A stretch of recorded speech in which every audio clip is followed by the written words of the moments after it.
Chirag Paswan ji NDA का part है, मुझे लगता है कि आगे भी रहेंगे। चिराग पासवान जी एनडीए का पार्ट है, मुझे लगता है कि आगे भी रहेंगे। चिराग पासवान को एनडीए का हिस्सा बता रहे ये बिहार सरकार में मंत्री नीरज कुमार बबलू हैं। बीजेपी नेता ने चिराग पासवान और तेजस्वी यादव के बीच बढ़ी नजदीकियों पर सफाई देते हुए ये बात कही है कि चिराग पासवान एनडीए का हिस्सा हैं और आगे भी रहेंगे। चिराग पासवान जी एनडीए का पार्ट है, मुझे लगता है कि आगे भी रहेंगे।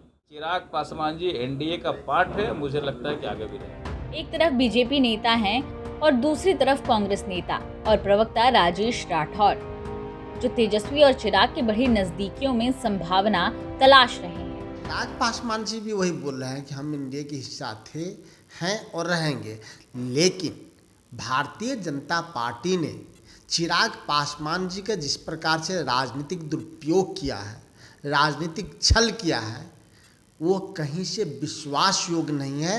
रामविलास पासवान जी के कारण एनडीए की लगातार दो बार सरकार बनी और उनके देहांत के एक साल के अंदर ही उनके पार्टी को जेडीयू के सहयोग से भारतीय जनता पार्टी ने तोड़ा, दूसरे संगठन के लोगों को मंत्री बनाया और चिराग पासवान जी को टुगर की तरह छोड़ दिया। ऐसी स्थिति में चिराग पासवान जी कभी अब एनडीए और नरेंद्र मोदी जी पे भरोसा नहीं कर सकते हैं, क्योंकि उन्होंने न सिर्फ उनको छला है, उनके पार्टी को भी खत्म करने का एक बड़ा प्रयास किया है। देखिए, आप लगातार देखिएगा कि जब गोधरा कांड हुआ था, वाजपेयी जी की सरकार थी, तब मंत्रिमंडल के सदस्य उन्होंने इस्तीफा दिया था। नरेंद्र मोदी जी के कारण रामविलास पासवान जी ने इस्तीफा दिया था। तब उस संकट के घड़ी में लालू प्रसाद यादव जी और कांग्रेस पार्टी ने रामविलास पासवान जी का सहयोग किया था और यूपीए मंत्रिमंडल के वो सदस्य रहे। उसके बाद एक बार आप देखो ही है कि हाजीपुर से रामविलास पासवान जी स्वयं चुनाव हार गए। ऐसी स्थिति में लालू प्रसाद यादव जी फिर उनके लिए एक बड़ा सहारा बने, राज्यसभा में भेजा, जिसकी वजह से उनकी घर बरकरार रह गया दिल्ली वाला।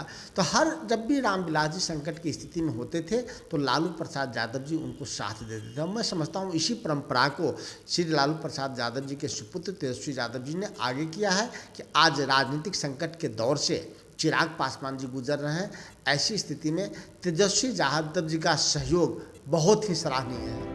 लेकिन क्या पता रामविलास पासवान की तरह चिराग पासवान भी आरजेडी के साथ खड़े नजर आएंगे। चिराग तेजस्वी की बढ़ी नजदीकियां महज पारिवारिक हैं या आगे चलकर राजनीतिक भी हो सकती हैं। बीजेपी के बदलते तेवर पर चिराग का क्या रुख होगा? क्या राम के हनुमान को बीजेपी का साथ मिलेगा या नीतीश कुमार के दबाव में बीजेपी चिराग को यूं ही नजरअंदाज करती रहेगी?